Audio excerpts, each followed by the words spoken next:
Loy Kratong. Okay, can you say Loy Kratong? Loy Kratong Is in November. Okay, good job. The last one, we have Mother's Day. Okay, louder. Mother's Day. Okay, so in Thailand, we have our own celebration of Mother's Day. And what month is it? Kenya?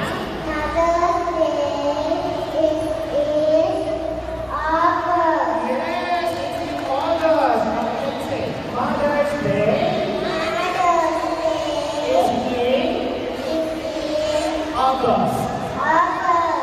Okay, so those are the different celebrations and festivals we have in Thailand. Okay, so this time, Mr. G will teach you a new song about months of the year.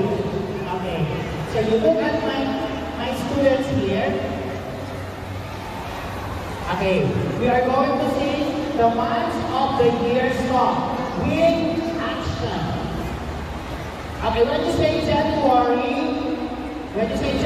you will put your right hand to your left shoulder. Okay?